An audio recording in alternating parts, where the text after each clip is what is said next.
નમસ્કાર દર્શક મિત્રો, આપ જોઈ રહ્યા છો વાયએનએન ન્યૂઝ। હવે જોઈએ અગત્યના સમાચાર।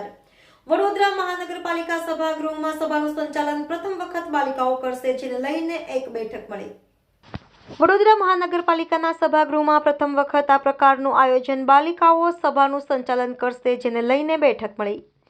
24 જાન્યુઆરીના દિવસે રાષ્ટ્રીય બાલિકા દિવસ તરીકે ઉજવવામાં આવે છે, ત્યારે રાષ્ટ્રીય બાલિકા દિવસે ગુજરાત વિધાનસભા ખાતે પ્રથમ વખત તેજસ્વીની વિધાનસભાનું આયોજન કરવામાં આવ્યું છે, જેમાં વિધાનસભા ગૃહનું સમગ્ર સંચાલન દીકરીઓ દ્વારા કર્યું। એ જ રીતે જિલ્લા તથા મહાનગરપાલિકા કક્ષાએ પણ તેજસ્વીની પાલિકાની સભાનું આયોજન કરાયું, જે અંતર્ગત પાલિકામાં પ્રથમ વખત ઇતિહાસમાં પ્રથમ વખત બાલિકા સામાન્ય સભા યોજાઈ। રાષ્ટ્રીય બાલિકા દિવસ નિમિત્તે પાલિકાનું સભામાં 50થી વધુ બાલિકાઓ વિવિધ કાર્યક્રમમાં ભાગ લીધો હતો, જેને લઈને વડોદરા મહાનગરપાલિકા ખાતે પણ તેજસ્વીની સભાનું આયોજન કરવામાં આવ્યું। વડોદરાના મેયર સભ્યોની માફક, પ્રમુખ, ચેરમેન સભ્યોની ભૂમિકામાં જિલ્લા પંચાયતની સામાન્ય સભાની કામગીરી અવગત થઈ। રાષ્ટ્રીય બાલિકા દિવસ નિમિત્તે રાજ્યમાંથી 1300 બાલિકાઓ વિવિધ કાર્યક્રમમાં ભાગ લેવાની છે। આ કાર્યક્રમમાં બાળકીઓએ મેયર, સ્થાયી સમાજના ચેરમેન વગેરે સભ્યોની ભૂમિકામાં કરીને સામાન્ય સભાની કામગીરી અંગે ચર્ચા કરવામાં આવી હતી। ગ્રામ પંચાયતથી લઈને વિધાનસભા સુધી મહિલાઓની ભાગીદારી વધે અને બાલિકાઓ સમગ્ર કાર્ય પદ્ધતિથી વાકેફ થાય તે માટે સમગ્ર આયોજન કરવામાં આવે છે।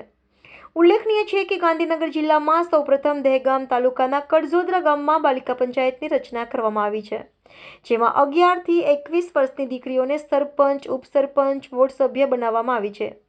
ગામના શિક્ષણ, આરોગ્ય, પોષણ, રમતગમત જેવા વિવિધ મુદ્દાઓ પર કામગીરી કરીને દરેક ક્ષેત્રમાં કિશોરીઓ પ્રતિનિધિત્વ કરી શકે તેવો સંદેશો સમાજને અપાયો છે। હવે જિલ્લા પંચાયત ખાતે પણ આવતીકાલે બાલિકા દિવસે તેજસ્વી પંચાયતનું આયોજન કરવામાં આવનાર છે। Reporter Rahul Rajput, YNN news, Vadodara.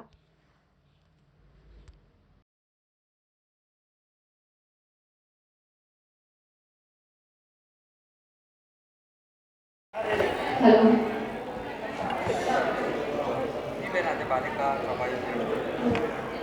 2009ની સાલમાં રાષ્ટ્રીય બાલિકા દિવસ મહિલા બાળ વિકાસ વિભાગ અને મંત્રાલય દ્વારા 2009ની સાલમાં આજના દિવસ એટલે કે 24મી જાન્યુઆરીને રાષ્ટ્રીય બાલિકા દિવસ તરીકે ઉજવવાની શરૂઆત કરવામાં આવી।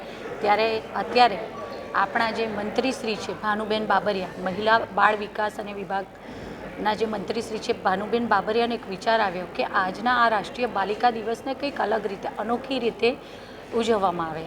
તેથી તેમના દ્વારા તેજસ્વીની વિધાનસભા નામ હેઠળ આજના આ કાર્યક્રમનું આયોજન કરવામાં આવ્યું, જેમાં વિધાનસભામાં પણ બાળકીઓ દ્વારા આજે વિધાનસભા ચલાવવામાં આવશે। ત્યારે જ્યાં પણ મહાનગરપાલિકાઓ છે, શહેરો અને જે જિલ્લાઓની પંચાયત છે તે બધી જ આજે દીકરીઓ દ્વારા ચલાવવામાં આવશે।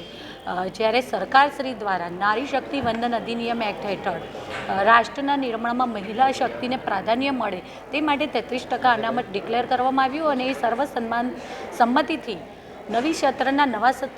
પ્રથમ સત્રના પ્રથમ દિવસે પ્રથમ જે વિષય લેવામાં આવ્યો તે આ વિષય હતો અને ભવિષ્યમાં પણ નારી શક્તિ જ્યારે રાષ્ટ્રના નિર્માણમાં પોતાનું યોગદાન આપવાની છે, ત્યારે આજે આ બાલિકા દિવસની આ અનોખી રીતે ઉજવણીનો વિચાર કરી અને એ પ્રમાણે ઉજવણીનું આજે પ્લાનિંગ કરવામાં આવ્યું। હું મંત્રી શ્રી ભાનુબેન બાબરિયાને ખૂબ ખૂબ અભિનંદન પાઠવું છું અને ચોક્કસ આ દીકરીઓ જેમણે આજે ભાગ લીધો છે, પછી તે મહાનગરપાલિકામાં હોય, બાલિકા પંચાયતમાં હોય કે પછી વિધાનસભામાં હોય, એમને ચોક્કસ દેશમાં સરકારશ્રી દ્વારા કરવામાં આવતા વિવિધ કાર્યો અને એના વિશેની એ લોકોએ ઝીણવટપૂર્વક એ લોકોએ અભ્યાસ પણ કર્યો છે, જેથી કરીને મને વિશ્વાસ છે કે આગળ પણ એ લોકો પોતે આમાં સતત જોડાયેલા રહેશે, જેથી દેશ અને દુનિયામાં શું થાય છે, આ જે બાલિકાઓ છે ભવિષ્યનું ભારત છે અને ભવિષ્યના ભારતના સર્જનની ક્ષમતા જેનામાં છે એવી આ દીકરીઓ છે। તો ચોક્કસ એ લોકો પણ આગળ જઈ અને આપણા ભારત દેશના નિર્માણમાં પોતાનું યોગદાન આપવાની દિશામાં પણ વિચારશે। આજે હું જે પણ વિધાનસભામાં, મહાનગરપાલિકાઓમાં કે પંચાયતોમાં જે બાલિકાઓ દ્વારા આજના બાલિકા દિવસની અનોખી રીતે ઉજવણી કરી અને જે સભા ચલાવવાની કે પછી મહાનગરપાલિકાની બોર્ડ ચલાવવાનું અને પંચાયત ચલાવવાની જે પણ બહેન દીકરીઓને આજે તક મળી છે એમને હું હૃદયપૂર્વક અભિનંદન પાઠવું છું અને ફરી એક વખત મંત્રી શ્રી ભાનુબેનને પણ ખૂબ ખૂબ અભિનંદન પાઠવું છું. તમારો અનુભવ કેવો રહ્યો? દર વખતે સભા તમે ચલાવો છો, આજે બાળકીઓએ ચલાવી. આજે બાળકીઓએ સભા ચલાવી, ચોક્કસ ખૂબ સુંદર અનુભવ રહ્યો. અને જ્યારે પ્રથમ વખત જ્યારે દીકરીઓ જેમની ઉંમર પણ આપણે જોઈએ છે કે હજુ તો કિશોરાવસ્થાની દીકરીઓ છે અને એ લોકો દ્વારા જે કોન્ફિડન્સથી, જે આત્મવિશ્વાસ સાથે વિષયોની ને પ્રશ્નોની રજૂઆત કરવામાં આવી, ચર્ચાની રજૂઆત કરવામાં આવી, ત્યારે અમે જે સભા, અમારી જે સભા ચાલતી હોય છે અને વર્ષોથી જે લોકો પોતપોતાના વિસ્તારનું પ્રતિનિધિત્વ કરતા કોર્પોરેટર્સ તરીકે, સભાસદ શ્રીઓ તરીકે અહીં બિરાજે છે, ત્યારે તેઓ પોતાના પ્રશ્નોની રજૂઆત જે કળાથી અને જે કહી શકાય કે ઉત્કટતાથી કરતા હતા એવી જ ઉત્કટતા દીકરીઓના જ્યારે ભાવ કે પ્રતિભાવ રજૂ કરતી વખતેના ભાવ અને જો એમને જવાબ મળે છે, જો સંતોષકારક નથી તો એના માટેનો પ્રતિભાવ કેવો હોય, તો એ પણ ખૂબ સુંદર એ લોકોએ લાગ્યું જ નહીં કે ફર્સ્ટ ટાઈમ એ લોકો બેઠા છે. તો ખરેખર ખૂબ સુંદર અનુભવ રહ્યો અને અમને ઘણું શીખવા પણ મળ્યું કે ભાઈ જ્યારે દીકરીઓ કોઈ વિષયની રજૂઆત કરે છે તો મને સેટિસ્ફેક્ટરી આન્સર મળવો જોઈશે, એ પણ એમના એક આત્મવિશ્વાસ ઝળકતો હતો. ખૂબ સુંદર અનુભવ રહ્યો. હું મેયર બની.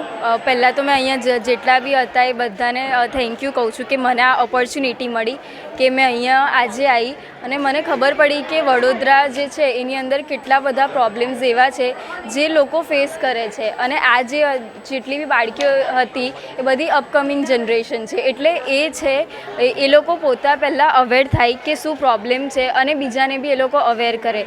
એ લોકો કેટલી બધી પ્રોબ્લેમ્સ એવી છે જે ડેલી લાઈફમાં ફેસ કરે છે, જેવી રીતે ક્લીનલીનેસ થઈ ગયું છે, પછી એ લોકોની સેફટી નહીં હોતી, તો આપણે સેફટી માટે શી ટીમ દ્વારા સેલ્ફ ડિફેન્સની ટ્રેનિંગ ઓર્ગેનાઇઝ કરી શકીએ છીએ. તો એ લોકોને ડિફેન્સ શીખાડે છે એની અંદર, તો એ લોકો લેટ નાઇટ સુધી પણ ફરી શકે છે.